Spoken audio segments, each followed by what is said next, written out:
Hi, Guillaume. I just have a question about the forms of politeness. If we could go back one slide, Can we I go think. back one slide? Yeah. Could you maybe emphasize more which one should we use if we're trying to remember just one, or if we're trying to... But you will hear this a lot when you walk in town, like domo just at the convenience store, the supermarket. And then arigato gozaimasu, you will hear this one quite normal. Let's say it's the middle form. And when we will go to Tama art, at the end of the activity, we will use the past tense. So maybe everybody will say domo arigato gozaimashita, and then we leave and we will never meet them again. Like that final thank you.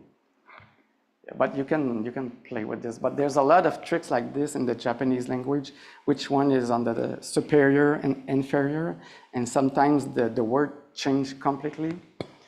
So it's a very difficult thing to remember. Yeah, yeah.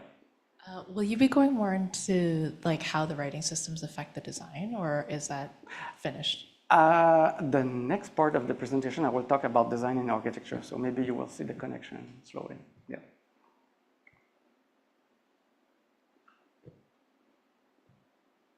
Any other questions? Well, it depends on where you're heading, but tell us about your practice, because you presented your work, and then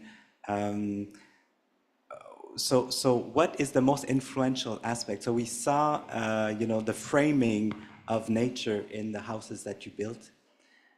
We saw also those kind of corridors around the houses, or these kind of passages. And I can relate to that through the Japanese temples, for example, the Buddhist temples. Is that something that really has had an influence on your approach? I think so, but it's really like subconscious. So it's very hard, but I was very impressed with what I saw. I'm really brainwashed, so I know I have a lot of reflex that comes from my past experience over there. It's really simple design, let's say, connection to nature and alignement. And when I worked in the architectural office, we searched a lot for proposal. For one small project, we did many different proposals, and then we selected the best one. So it takes a lot of energy to create, and then you select one. And I kept this in the way I work. I also do a lot of proposal. And I do play with cardboards and physical models. So I know in Montreal, some offices don't use models anymore. They just only use 3D. But for me, it's more like convaincant to have a real 3D, like a sculpture, let's say. And it's always easier with the clients. When you arrive with a model, they don't look at the plans anymore. That's the model that takes the main position. So it helps the design process. So.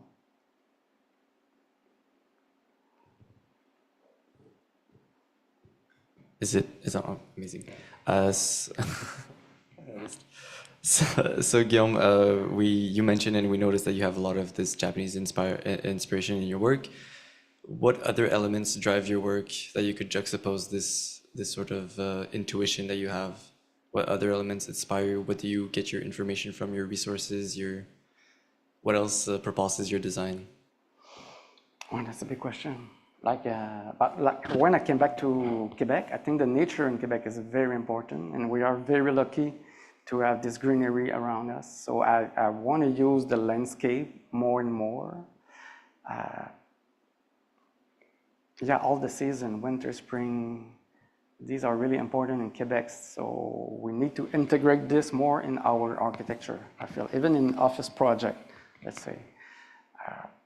Yeah, that's my simple answer to this complex question. Yeah. So there's a notion of contemplation. But the small terraces are for contemplation, I feel. And the screen porch room, also you are outside and you are protected and you are really in contact with the nature. So all my clients are really happy with this kind of space. Yeah. Tell us about the materials also. So the presence of wood. Well, of course, residential architecture wood is the natural structure to use. Is it essentially, so your experience has been to use wood structures and Traditionally in Japan, there's a lot of wood construction, all the temples and stuff like this. And in Quebec also we use wood because it's cheaper. And the forest, we have a lot of woods. In Japan, because of the earthquake, they use like a hybrid system, wood and steel mixed together, so they can do like a cantilever. So we don't use this technique so much in Quebec, but we could. It's just like it costs a little bit more maybe. So we don't have the same budget as they have over there. So because we are a younger society, let's say. But for them, the country is very small, it's really developed, and they live with their parents and grandparents, so they can save a lot of money. So, and I'm gonna just talk about the design, like when they are in the educational system, they all use like the same uniform. And when they become adult, they want to express themselves. So design becomes really important for them to put their personality out there in fashion, like shoes, hairstyle, and houses, and construction. And that's why when you're in Tokyo, in Japan, everything is so designed. For us, it's very impressive for designers, let's say. So I'm very jealous of their country. It's really the country of design. And you will see, you will see. there's also, when I was in Japan, the use of concrete, that is very, there's a lot of effort put on the quality of the textures on certain buildings. The quality of the construction in concrete is quite amazing. I believe it's kind of an art in itself to master how they apply and create those textures. And the quality of the concrete construction is quite amazing. Yeah, there's a famous architect, Ando Tadao, maybe you heard about. He used a lot of concrete. They are lucky because they don't have like a insulations rule as we have. So they can just use like simple concrete outside and inside, and it's done and it's rigid. Here we cannot do this because we need insulation. And all the walls, all the structure here are larger and bigger just because we have a long winter. And over there, they can use like really simple or thin columns, really light design, really transparent stuff that we cannot do here. So the climate is very important. Yeah. Is there anything else? Yeah. Yeah.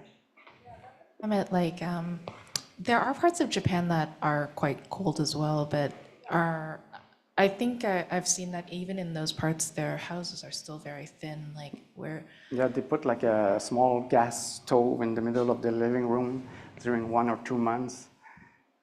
Would that not be poor design then? No, because I don't know. The air goes through the house, or there's no like poisoning or stuff like that. So they've managed to stay warm. Yes, but I felt like I was in camping for 8 years. Yeah, I felt like I was living outside for 8 years. Yeah, even when you go to the washrooms, I'm gonna say your pee makes like fume because it's very, very cold. So it's really, you're living outside basically in the summer and in the winter. Yeah.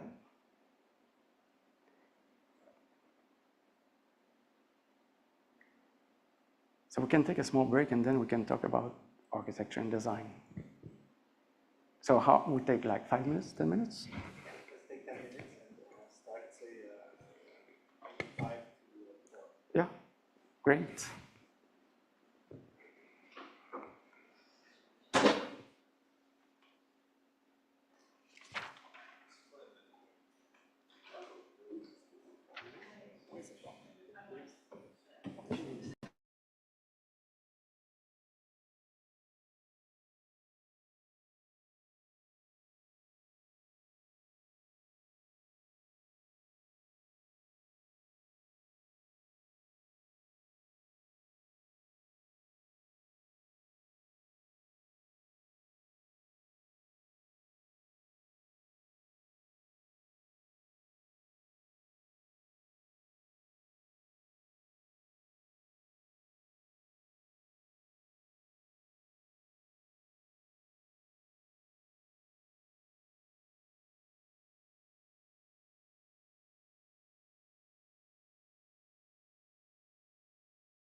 T'avais-tu assisté à ça l'année passée? C'est la première fois que tu vois.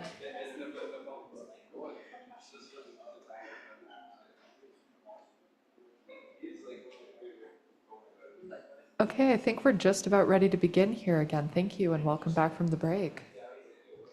Okay, everybody, let's do the second part. There will be a lot of information, but just try to remember the information is important to you, okay?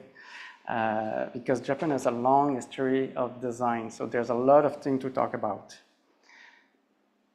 These are the two books I want you to read, right? And send me your resume before the departure, if you can. These are really easy to read. And In Praise of Shadow and the Book of Tea are really fundamental readings. It will help you to understand many things, right? I'm going to talk about the traditional part of the history of design.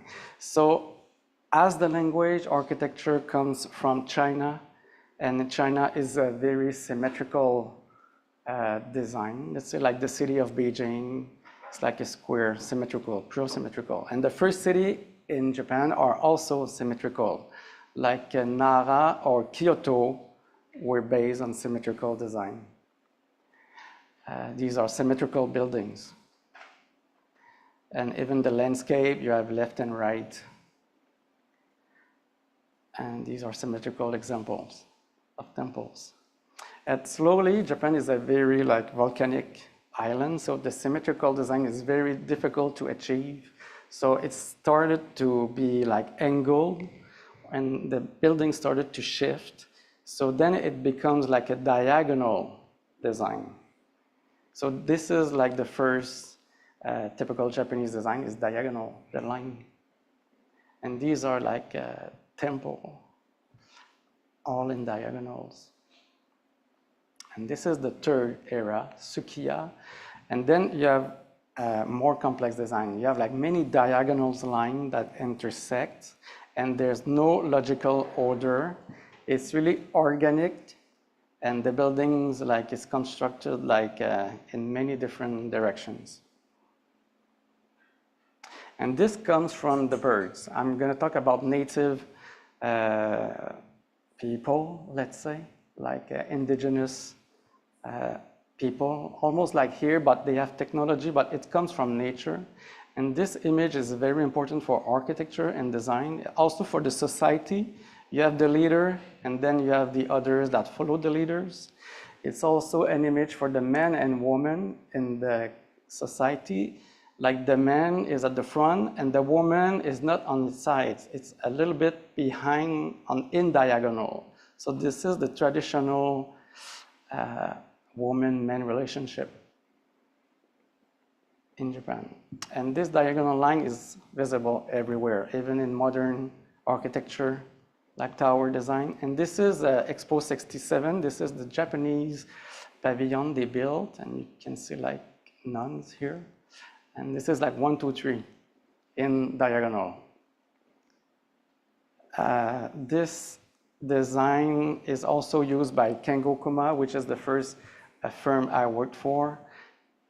It makes a risée, we say in French, for lights. And this translates into fashion really easily. And Louis Vuitton also, they plays on Japanese symbols with the small flowers of sakura, and also the diagonal designs. In architecture, you also have the small tea room, which is a really important part of architecture. So a tea room is basically 2 or 3, 4 tatami, almost like a small shack next to the house. And when you enter this place, you don't go with a straight line. You don't want to enter this really fast. You want to slow down. So you make diagonals line or pathway to admire the landscape or the garden, and then you enter, and then you rest, and then you drink your tea. So the time is a very important factor in Japanese architecture. And these are all contemporary examples of tea rooms or tea house. And you have crazy one, flying tea house, example here, the tea house. And this is a famous Japanese architect that makes like this kind of crazy tea house. These are all tea house designs. Maybe you know this guy is Le Corbusier, which is a famous French and Swiss architect. He went to Japan, he was really impressed, and came back to France, and he built himself a small, I'm going to say tatami room, and this is where he died in Saint-Martin. This is the grave of Frank Lloyd Wright, which is a famous American architect. He also worked in Japan. And you can see how brainwashed he was. You have like the rising suns, let's say like diagonal design and the circle and the rocks and the nature. So this is the Japanese flag. This is just to tell you that the red is more about tradition and the white is more about contemporary or clean design. So you have like these two schools or two way of thinking that always fights in Japan, which makes the best design or the most Japanese design, and sometimes it's the red, sometimes it's the white. White is kind of famous now with Sejima or Fujimoto. There's many architects that do white architecture. I will show you example later. So like this is, let's say, us with the Christ, right, the Jesus, left and right. And this is like Buddhism. It's like a flowers organic that grows in any direction. I just want to show you this. Maybe you can read this in English or French. This is the national anthem. And you will see it takes about pebbles, rocks, moss.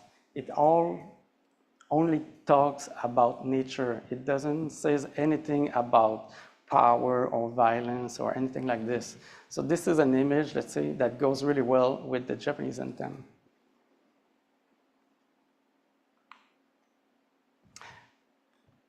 This is just the famous court of law, let's say, in the world. Like this is in Ottawa, federal court in Canada. It's really symmetrical building. In Washington, also symmetrical building. In Brazil, and this is in Japan. So if you go for death penalty in Japan, you will go in a building like this.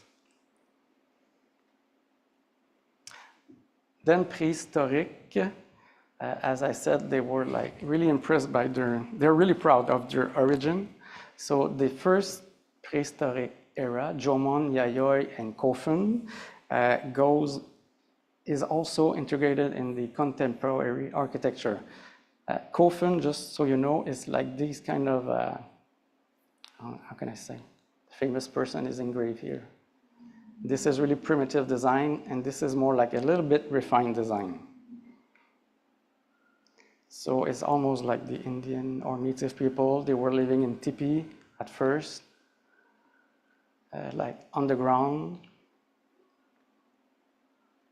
And then with the rise, they started to elevate the buildings so the mouse cannot enter this small house. So all the Japanese architecture is kind of flying architecture above ground. So these are examples of contemporary primitive architecture based on the Jomon era I showed you. And when you look at these images, for them, this is integrated, and this is not integrated in the urban design planning. This is more like the American influence, let's say. But this is pure Japanese design for them. And for us to see this in the suburb is very strange. But for them, this is the natural way to do architecture. This is another example in the city of a natural Japanese design based on Jomon era, on the tipi. And these are all natural design also. You can see this big cantilever only to park his truck. So this guy did this house like this. The kofun I showed you before, right? You can see like mini kofun here. In Nara, maybe. There was a competition for the Olympic Stadium in 2020, and one architect proposed to use this shape to make the Olympic Stadium proposal. And for me, this proposal would have been really nice because it integrates nature and inside, in the middle of Tokyo. But he didn't win. This is his proposal that he wanted to do. So sometimes the winner is not the best proposal. Sometimes the loser have better proposal. This is another era, Asuka. I'm just showing this to show you the color hierarchy. So I'm gonna say the poor people, maybe they use a lot of black or dark, and architects in Montreal are always dressed in black color. It's really funny. And the more rich or the more intelligent you are, you go toward the purple. So like this guy is really rich and important, and he dressed in purple for his wedding. This is like a Japanese wedding attire. Then the modern era. I'm just going to show you this. Like the Edo, the country was shut down. Like no foreigners could enter for almost like 300 years. And after that, there's the Meiji era when Japan started to open to the foreigners. And you will see with Meiji comes the expo in Chicago. And in Chicago, there's Frank Lloyd Wright, and I'm going to show you. So that's the connection. After this Chicago expo, there were many foreigners that went to Japan. And during the Meiji era, there's a shift between tradition and modernity, let's say. But sometimes, for me, tradition is more interesting than modernity. The Last Samurai is a movie with Tom Cruise that is about this era. So you can look at this movie. So this is the Chicago exhibition. So that's the first time Japanese people went outside their country, and they built a small tea house on this island. You will see, so it's a symmetrical building they built. It's on the 10 yen money. Frank Lloyd Wright saw this building and he was very impressed with the construction technique.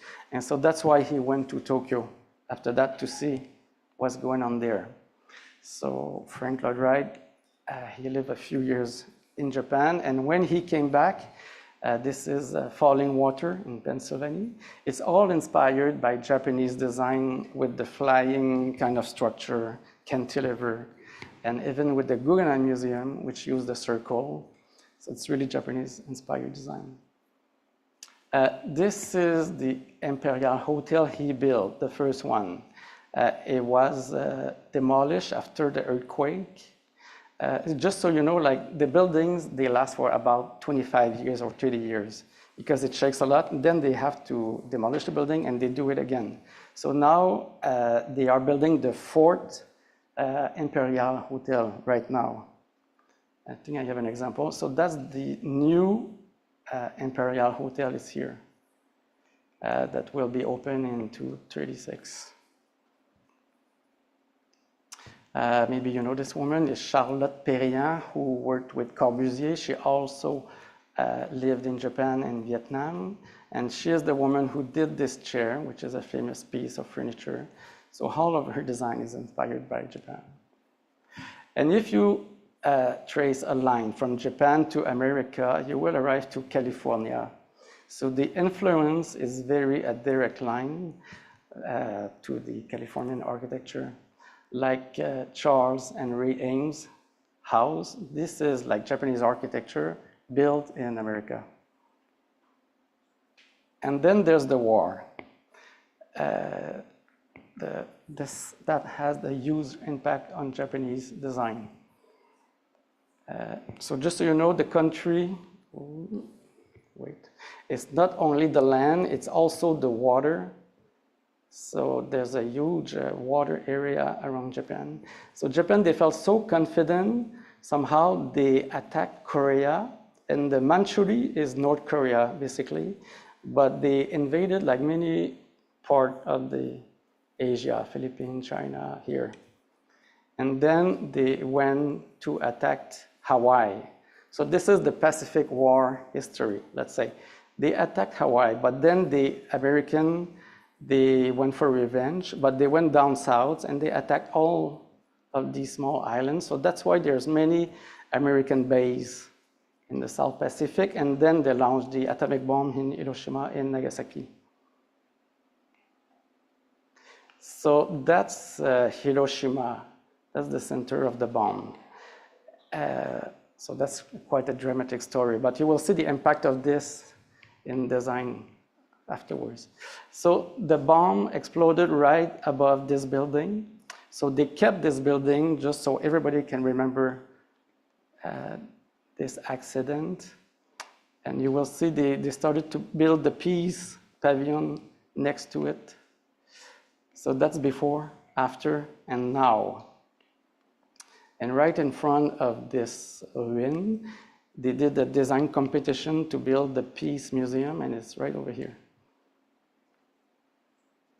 And it was an international competition, and the winner was a Japanese architect, which is Kenzo Tange.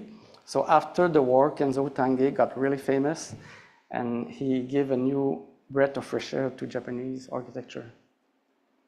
So this is Tange house. This is where he was living. So if he kind of mimicked his own house into the Peace Museum. So Peace Museum is a flying also building. So you can say like it's all started to rebuild between the graves. They start to build this crazy building for that time. So Kenzo Tange also did many like crazy proposal to extend the city in the water. So these are all Kenzo Tange buildings. This is like the Radio-Canada of Japan, let's say, Fiji Telebi. And this is the City Hall of Tokyo, the Olympic Stadium, and this is a church. Right in front of the Peace Museum, there's a small sculpture like this that was made by Isamu Noguchi. Isamu Noguchi is half Japanese, half American, and his small gallery is in New York. So when you go visit New York, make a visit to his atelier. You will see many pieces of furniture and rock sculpture. It's very fun. It's a really nice place to go see. Just so you know, after the war, there was this guy who was an entrepreneur and architect, and he became the prime minister of Japan. So Tanaka-san, he really helped the construction and design after the war. And there was also like bribes and problems with this guy. But I don't know any other country that had an architect as a prime minister. And in the 70s, you will have the metabolism. So this drawings comes from the 70s, but it can almost be a project today. So there's a lot of inspiration and studies to do with metabolism architecture. Kikutake, which is also a famous architect, this is his house, a flying house in concrete. And then you have Issei Miyake. Issei Miyake is a famous designer. He was born in Hiroshima. So he saw the bomb. His mother also died from the bomb. His family died from the bomb. So he was very traumatized. So he started to do like sculpture, almost like a cancer, I'm going to say, made from the atomic trauma he saw. So this had a huge impact on fashion after that, the atomic bomb, right? This is all inspired by Hiroshima. I would say Comme des Garçons. There's a lot of Japanese designer behind this brand. This is just to show you a traditional religion clothes, let's say. It's really fashionable. And then modernity after the war. You will see the Tokyo Olympic in the 60s. This is to help reconstruction after the bomb, right? And at that time, you will see that Quebec design and Montreal is almost connected with Tokyo. My pointer doesn't work anymore. Yeah, after Tokyo, 67 will be the Montreal Expo. Then we go back to Osaka. There's an international expo in 70. Then we come back to Montreal in the 76 with the Olympics. And then we go back to the Tokyo Olympics in 2020. So the metabolism. So you have a lot of graphic design like this in the 70s. This guy is really famous also for the metabolist, but I just wanted to show you how he dressed up. He's not wearing a necktie. When he was younger, he tried to be like an American person with his necktie, but then at the end of his life, he wears the kimono. It's a way of saying like Japanese, we're not like, I don't know, like American. We are different and we should go back to our tradition. So this is the Tokyo Olympics in '64, where all the technology in the Olympic got built. I just want to show you, after that, that was the Montreal Expo. So Habitat 67, it's interesting because it's basically Japanese metabolism constructed. Then the Expo 70, we go back to Osaka. So that's the first expo. So I talk about the 2025 expo. That's going to be the second expo in Osaka. That was the main building. So this is like a Jomon sculpture. I talk about the first primitive era. And with the big roof, which is a flying structure. So they integrated two of their past era into this structure. And Japanese like this sculpture and they get married in front of it. So that's Kenzo Tange also. So the Jomon era means it's a really yeoman kind of type of design, right? But it translated into technology. So it's really strange like to see this, almost like Lord of the Ring with the lights. It's really futuristic. So, I just want to go back. So in the 70s in Quebec, we wanted to become a country, I'm going to say.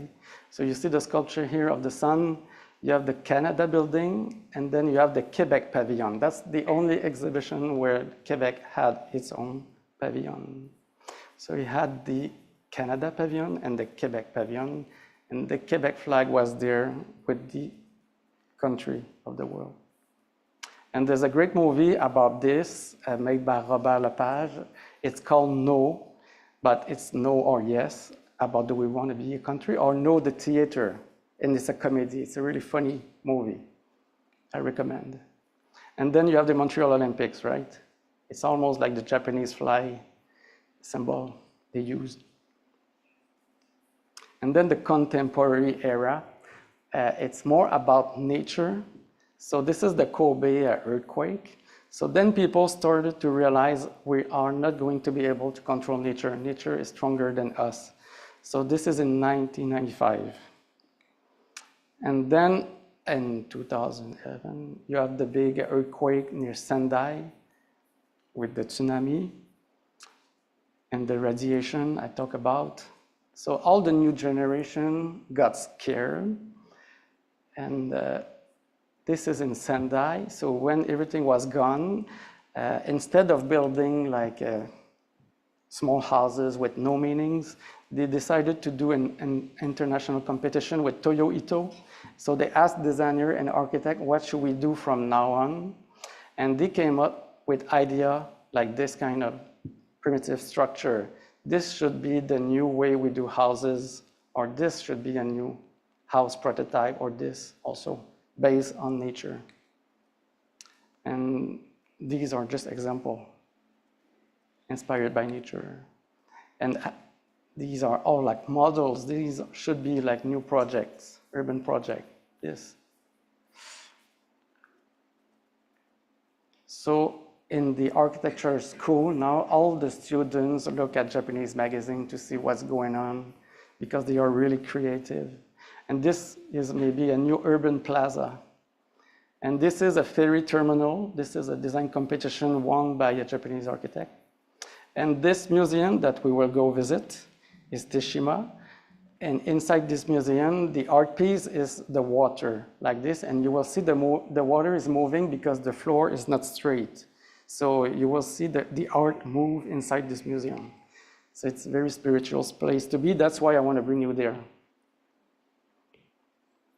And this art piece is made actually by a woman from Hiroshima. So all the art comes from Hiroshima.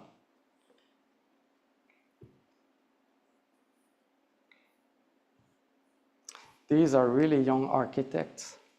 They do this kind of small country house projects, and you will see like animals. The drawings are really interesting, actually. All of these drawings. This is a gas station. This is a house. New prototypes. This is also like a normal house. These are new like urban projects. You will see like the circulation is not hidden anymore. So you can walk and go up. And Japan is very safe. So you don't feel scared to go up. Like if there's a staircase like this, you can go up. And this is also a new apartment complex where nature is integrated. Just a few words about the Tokyo Olympic 2020. So you can see the graphic design they did based on the Jomon era or the diagonal design, let's say. Just to show you, this was made by a graphic designer, and he also do architecture with this kind of facade or tile designs. And the Olympic Stadium competition was won by Zaha Hadid. So that's her first project. So she made like urban connection that goes over the highway. So kind of this image was very impressive. But the project was too expensive. You can see 1.35 billion. So she reduced her first proposal. So she cut the urban connection. But then if you look at it, it becomes a bit sexual, let's say. So the Japanese people didn't like this design. They thought it was too, I don't know how to say, too sensible, implicit. So they got rid of her, and she died not long ago after that. I think she was really traumatized. And instead of her design, they selected the Japanese architect, which is Kengo Kuma. And this is the stadium they built.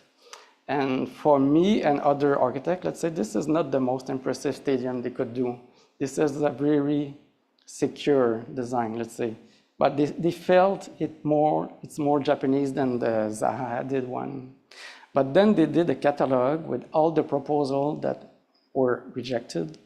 And you can find this proposal made by Tokujin Yoshioka. And this guy got famous because his proposal, we feel now that it should have won the design because it's really more Japanese than the one they built. It's a circle, and you will see the 3D from here. So you can see the emptiness, and it makes the sports or the running paths and the water and the fire above, and it's like an underground kind of stadium. They should have selected this one. So they kind of regret their choice. But then this guy got really famous now. So he's making like glass tea room and glass transparent architecture. And then we're in the future. So in 2025, as I talked before, the Osaka Expo. Canadian Pavilion is going to be here. So you should plan maybe another trip next year in Osaka. And just so you know, in 2027, there's also an expo. It's going to be a green expo in Yokohama. It's more about landscape. So we are in the future now. So I think this is all I have for you today. Yes.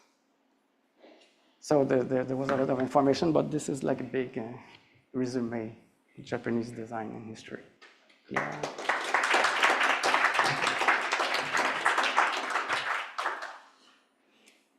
So I hope it helps when we get there. What I would suggest is maybe have a roundtable for those who just a roundtable for those who are going to Japan. Give us your impressions and also what you want to learn from this trip. All right. Quickly like that, maybe my name. I'll start with my name, François Lespinasse. I have a background in neuroscience and artificial intelligence. So coming into this trip, I don't have any expertise in design whatsoever. So I want to immerse myself with all of my senses.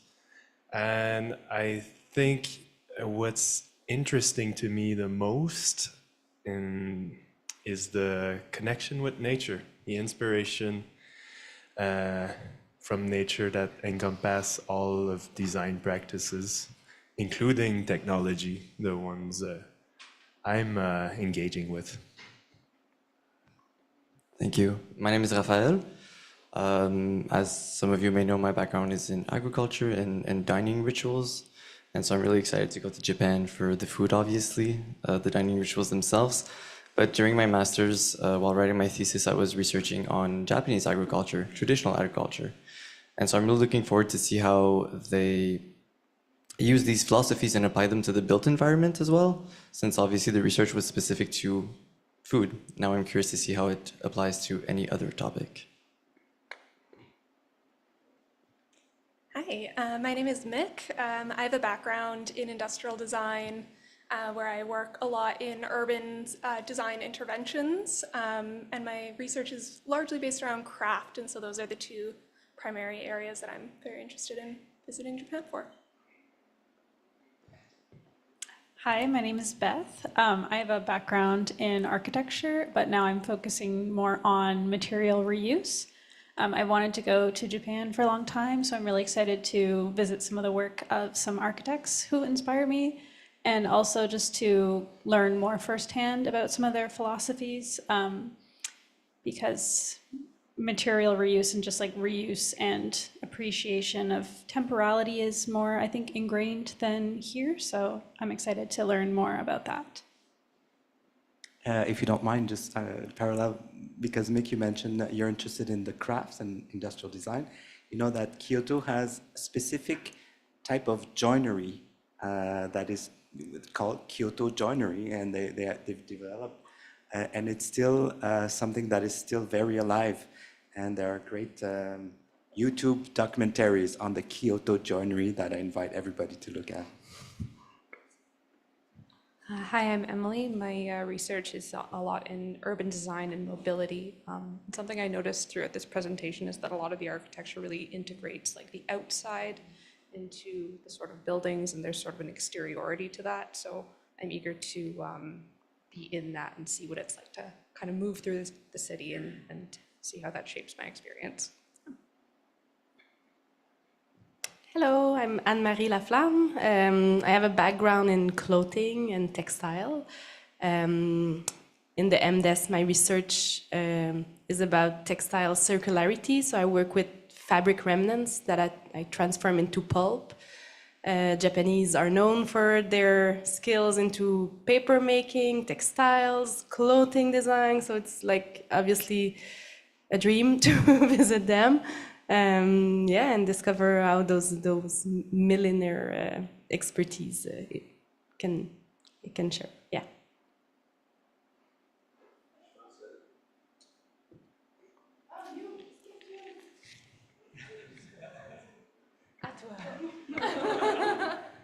Hi, my name is Virginie. I'm an undergraduate student. I work mostly with textile and illustration. And obviously, I'm interested in the fashion in Japan, of course, but also I'm looking forward to seeing how architecture can inspire me in both of my areas. Since it's not something I've ever explored, but I think like they have they're very connected. So I'm looking forward to that.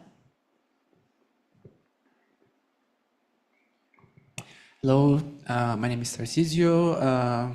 My background is in graphic design, and I'm really excited about the graphic design aspect of the Japanese culture. Also, there's a cultural level to it.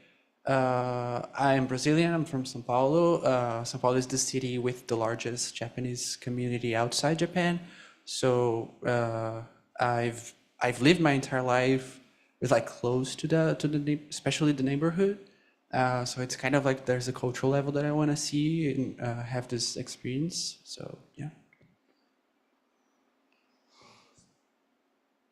Hi, my name is Teague or Eric. I have a background in 3D design, animation, rendering, and my research deals with overlooked elements in the urban environment. So I'm quite interested to see how those sort of objects and elements present themselves in such a different culture. I also have a really strong interest, it doesn't present itself in my research or like most of my work in woodworking that I do is kind of like a hobby. So I'm interested in these two things.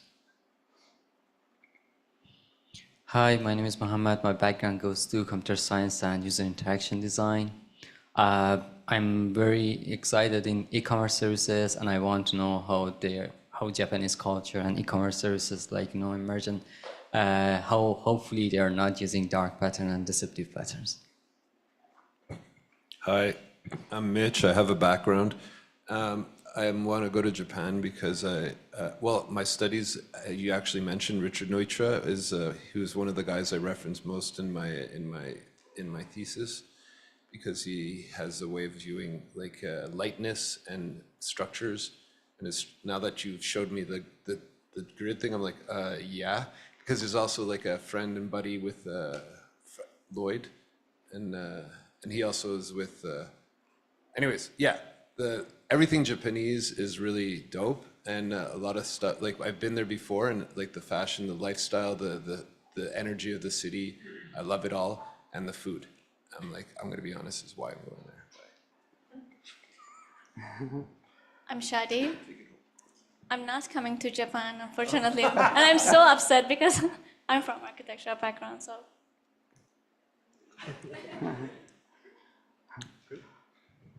Thank you. So it's interesting to hear about your background. Of course, Guillaume will guide you and has planned great visits. He realized that there will be many exciting exhibitions when you're going to go there. I invite you, since you will be doing a project. A creative project across your trip. So it's not a formal, studio class. There will be a lot of visits, but I invite all of you to try to go to Japan with already a topic that you want to cover. And I think you all expressed your certain elements of interest. And so try to identify as soon as you put your foot in Japan, try to put your zoom on the specific elements that attract you. I'm surprised, Mitch, that you didn't talk about graffiti. I wonder how, but we'll see how the graffiti dimension in Japan is. When I went there, I didn't really focus on that. So, but it's interesting when you go to as soon as you put your attention somewhere, then you discover a whole world. So it's important to already, when you go there, to already have an idea what you want to look at. Otherwise, it might slip away, and you won't be necessarily noticing all the interesting aspects if you don't put your attention to that. So it's a question of directing your attention on a specific aspect. I was going to say, just let's go there with an open heart and an open mind, and you will be impressed by so many little things you didn't expect. So you will be surprised. And for me, Japan had a huge influence on me, and I'm sure it's going to have a huge influence on you and your work. So let's see what happens. So, yeah.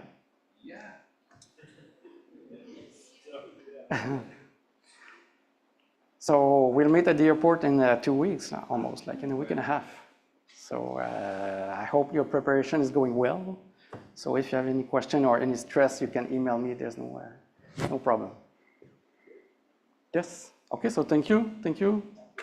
Yeah.